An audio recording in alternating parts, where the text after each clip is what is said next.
सगळ्यांना Shri Swami Samarth. Good morning. तर बघा सकाळचे वाजलेले आहेत 5 आणि इथे चूल पेटवली ते बघा. तर पाणी वगैरे तापून झालेलं आहे. अजून अंधारच आहे बघा बाहेर. इथे बनवली आहे कांद्याची पात मस्तपैकी.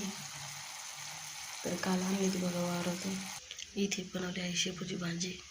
इथे बनवत आहे मी बाजरीची भाकरी.